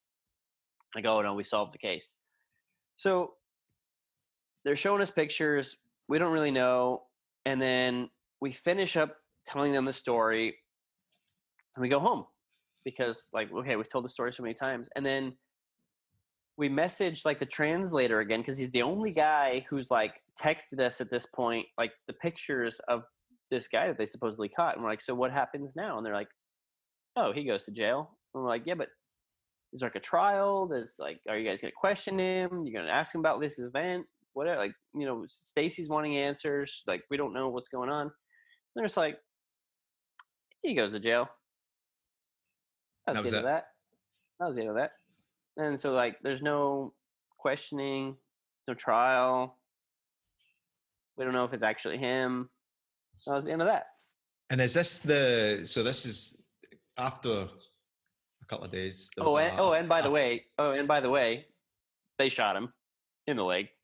Right. Okay. That's what I was going to get on it. So all of a sudden on Stacey's post, there started appearing pictures of these two guys who had been caught. They had the haul of phones and other things in front of them. They had them handcuffed and bandaged and all that kind of stuff. Is this the same guys that they were showing you at the police station? Yeah. So the pictures that started surfacing on the post and pictures all these people were posting were saying, hey, they caught the guys. It was the same pictures the police had shown us earlier that morning. Yeah. And they had shot them on the leg. Yeah, they'd shot him. They'd shot those guys in the leg. There's blood all over the floor in the picture. One guy's like sitting in like a pool of blood with like a bullet hole in his leg. It's like pretty gruesome shit. Like they just shot him right there. They like laid out. So it's pretty funny. It's like almost like you've seen pictures of like hunters where they like bag a lion or they bag an elephant and they're standing there with it and holding it. It's kind of like that. It was like 12 police guys, 2 dudes sitting in a pool of blood, bunch of phones in front. Yeah, all the police officers stand by the thumbs up, like. Yep, everybody's smiling, thumbs up. You know, it's like the most bizarre, like cheesy. We got him. Yeah. Look at what we did. You know, it's like strange. You picture Donald Trump's son standing in there with him, like, yeah, we did it. You know, it's just like bizarre. Yeah. And are you convinced that they caught the right guy? I don't know, man. I want to believe, yeah, but what do I have to base it off of? The fact that like every conversation I had with anything that was law was like, this has to be him. We caught somebody, you know. So it's like I want to believe, but I don't know, man. I don't know. Given the fact that there was no trial, there was no, I don't know, you never got your opportunity in court or anything like that you would do in America. The fact that these guys were caught with it probably 12 hours before they were shot in the leg. There's obviously a lot of doubt there, man, that they might not have caught the right guy. Obviously, you want the closure of knowing that they caught the right guy, but I'm sure there's still an element of doubt there. Yeah, I would say there's probably an element of doubt because it's like you said, in the U.S., I mean, maybe in other Western societies, it's like, hey, if you make a police report and then they were to catch the guy, they're going to like then take that police report. It's going to be used as evidence against them in a trial. You'd be called as a witness. All these things, steps would take place, and they would figure out, is it the right thing? I mean, you would be called back, right? Yeah. No, here it's like he admitted to stealing phones. He's a thief. He goes to jail. He's the same guy that tried to. We caught a guy. Yeah, we caught a guy. Yeah. He admitted to stealing before. Mm-hmm. There we go. It's done. You know, it's so, like. If they haven't caught the right guy, are you fearful that they might strike again? I want to believe that they did catch him because it's like he fit the description that we gave the police. He rode the right motorcycle.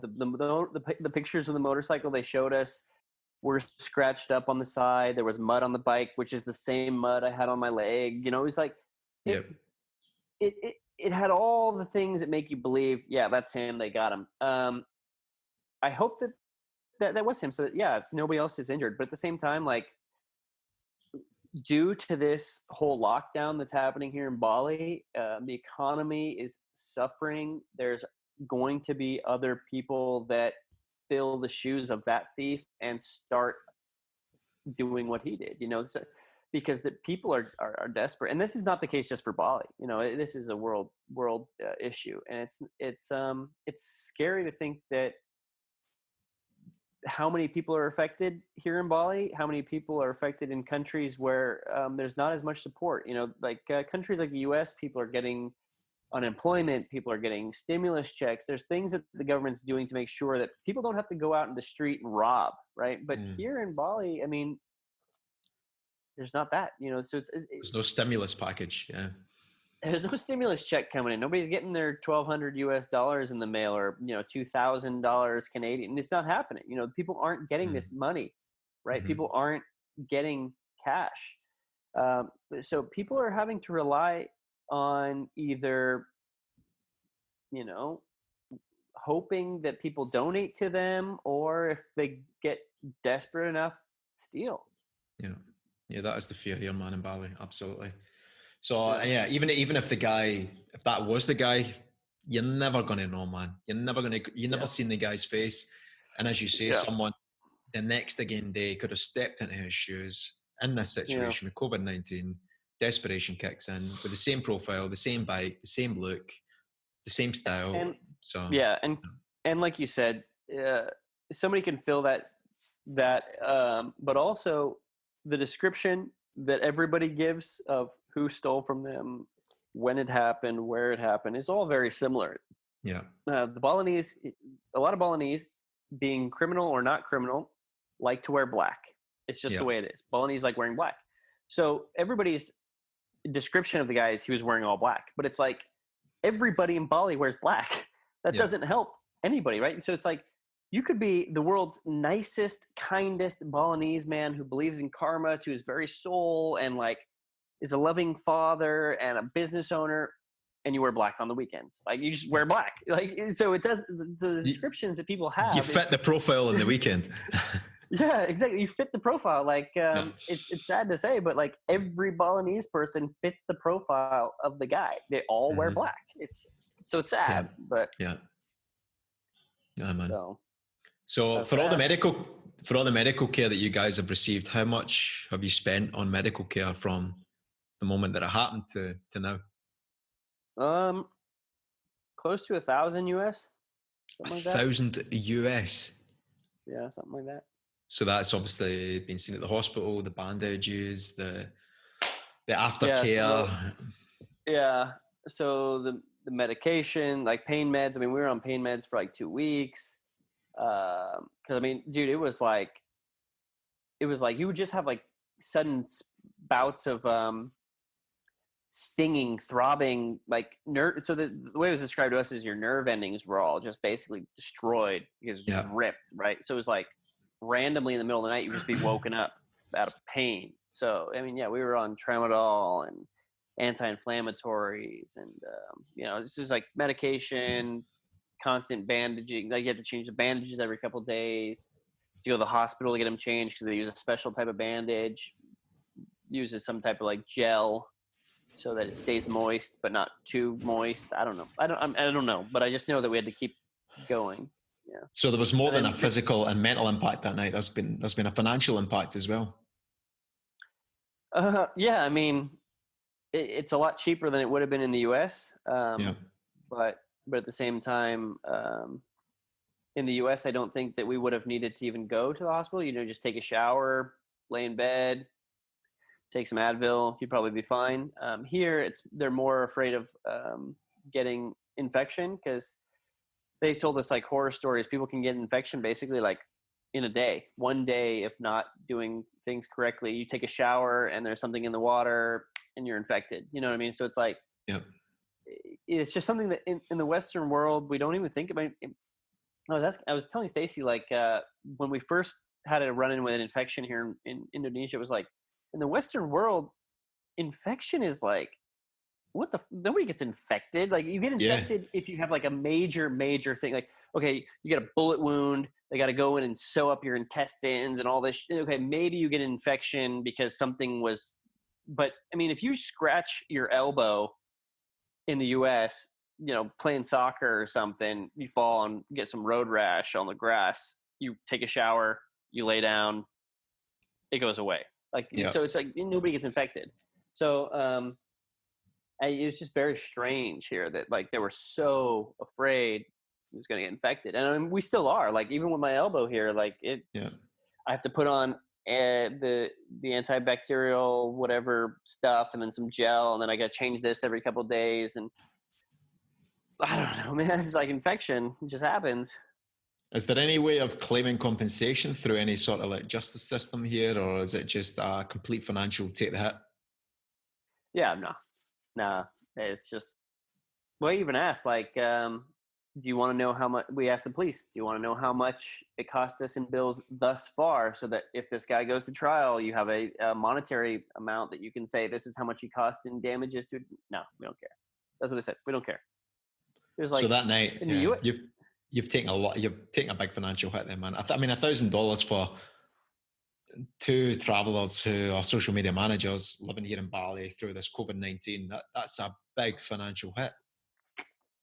Yeah, it is. I mean, nobody wants to spend that money on something like this, right? I mean, that money would have been better spent buying bintangs and watching sunsets, right? So yeah, no. Or burgers at La Bandida. There you go.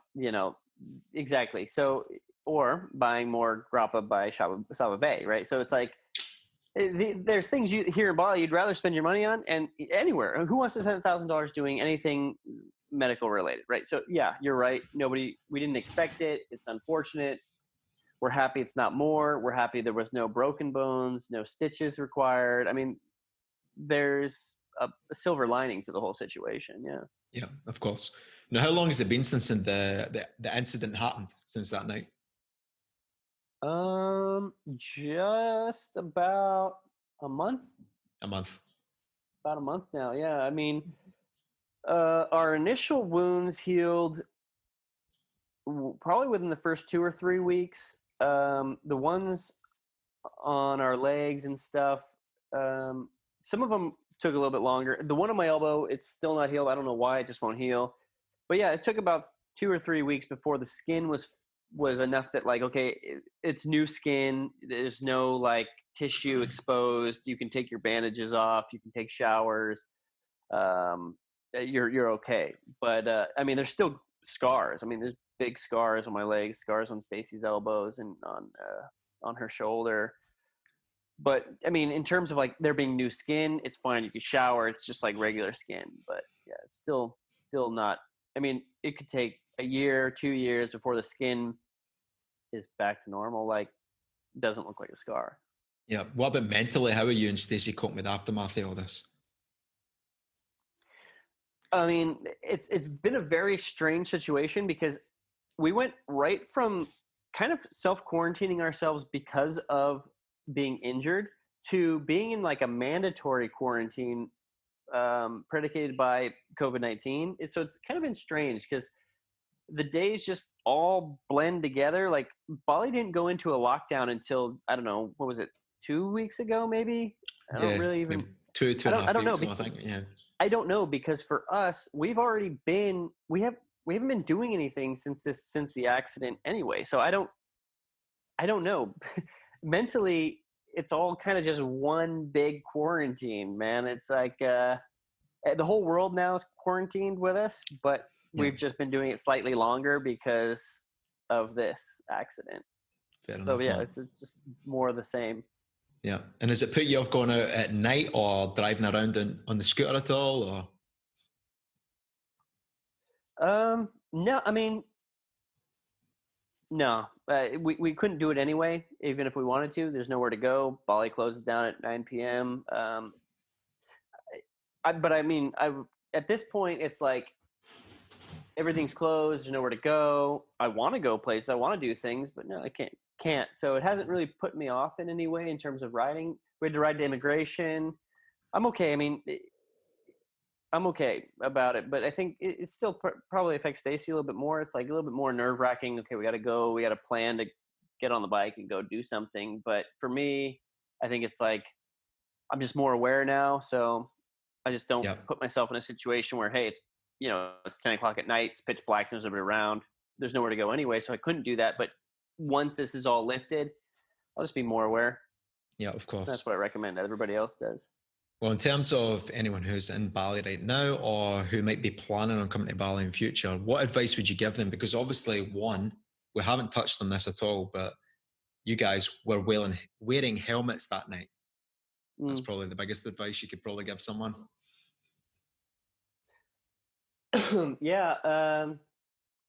Biggest advice is know be comfortable, number one, on a motorcycle, right? Yeah. That's the biggest piece of advice I could give to anybody. And that's not just for Bali. That's for anybody who wants to travel and say that they can rent a motorcycle if they're going to be in Laos or Thailand or Vietnam. These are all countries that'll just hand over a motorcycle to anybody without any pre-qualification if you can even ride that motorcycle, right? I mean, when you rent a motorcycle here in Bali, what do they ask for? They're like, okay, give me the money. There you go. Sometimes nothing other than money. That's it. Not even a passport, a driver's license. Sometimes all they want to see is the color of your money, and that's it. Exactly. So I would say if in a country where it is that easy to rent a motorcycle, then it's all on the person renting the motorcycle to be comfortable on that bike, right? If the people are just going to say, here you go, best of luck, then it's on you. So at that point, I would say absolutely be comfortable on your bike. Always wear your helmet because, I mean, if we had fallen without those helmets, I mean, Stacey's helmet has full on scrapes in the plastic lining of it. So like her head slid on the ground with that helmet on. If she wasn't wearing that, her head would have split open on the concrete or on that asphalt, right? I mean, so it's like your helmet that's your only line of defense if you fall. I mean, your skin heals. Your head doesn't really heal so good. So wear a helmet, be aware of your surroundings. Make sure you're not putting yourself in situations where you're just riding down a pitch black road at 10 o'clock at night for no reason. Keep your valuables. Keep your valuable shit underneath the seat. A lot of people here in Bali ride around holding their cell phones. Either one, they're using GPS, which is, understandable because it's kind of confusing when you first arrive here. And even when you live here, it's still confusing. I don't know where everything is. And two, people are always just filming, like for Instagram stories or for Snapchat or whatever. They're just filming themselves on the back of a motorcycle. That is the stupidest thing you could do because you're just like asking for somebody to ride by and swipe your phone. So just keep your shit out of sight. Yeah. Unfortunately, it's almost like the victim shaming again, but that's just the way it is here. You need to just be careful, man. Unfortunately. Unfortunately, it is kind of like victim shaming, but at the same time, like in your own home country, you wouldn't ride around on a motorcycle with a cell phone in your hand. So it's not Bali. It's not Asia. You wouldn't do that at home. You wouldn't just hang your phone off of a moving, like you wouldn't put your phone outside of a car. Just like holding it outside. So it's wearing a bikini and riding around filming yourself doing stupid shit on the you just wouldn't do it. So don't do it here. That's the thing. Don't do it there. Don't do it here. Fair enough. And again, it might sound cliche, but you never think it's going to happen to you. And you guys are the perfect example of that because you're so comfortable here. This, again, you've said this is like a second home. Yeah. So you have to assume that anything can happen. If it can happen to you guys, it can happen to absolutely anyone here. Yeah, that's the thing. It's like you said, it's a cliche. You never think it's going to happen to you. You read about it, you see it. You can talk all the shit you want about the person it happened to, like, oh, well, you should have been aware. But the thing is like, come on, man. Like, everybody has a moment of not being aware as they should be. I mean, we have friends that this happened to, that their phone was stolen. So it's like, it happens. You just gotta prepare for the worst and plan accordingly. Just don't put yourself in situations where you're going to leave yourself susceptible to being attacked or a victim of theft. Absolutely.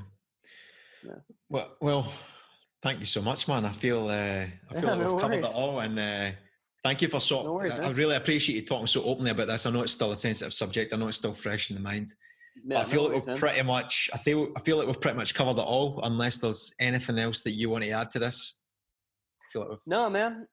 Just wherever you are, if you're gonna rent a motorcycle while you're traveling, just be very, very careful. Make sure that you're comfortable on a bike. That's it. It's like if you're not comfortable on a bike, you shouldn't be renting a bike. I've seen far too many tourists falling on their own mistakes. That has nothing to do with the locals, right? It has nothing to do with them, and they're falling on their own. So it's like the injuries, the medical bills, all that stuff's going to be on them. You know what I mean? You can't blame anybody when it's on yourself. So just be careful. That's it. Yeah.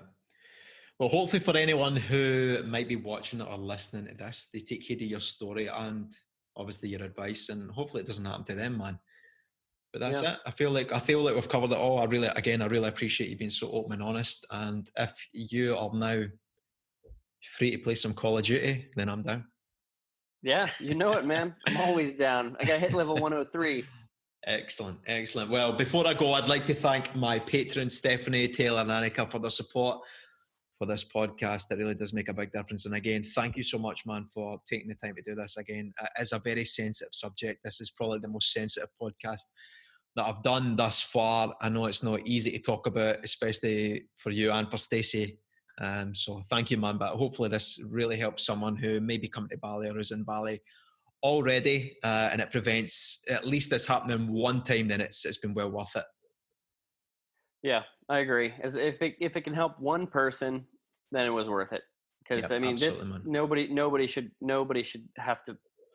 I remember laying in bed with Stacey and saying, like, I wouldn't wish this on anybody. Like, I wouldn't wish an attack, the injury, the whole experience on anybody. It's absolutely the worst thing that can happen to you while you're in another country, is to get hurt because somebody else put you in that situation where there was nothing you can do. So I just be very careful. And if it can help one person, it's all worth it. Absolutely, man. And I feel like this episode might do quite well. So if anyone's made it to this point, then thank you so much for listening. Yeah. And remember me too. Absolutely. Remember Stacey and boyfriend. Yep, there you go. There he is. Unnamed boyfriend. Right, I'm going to round up with the tagline.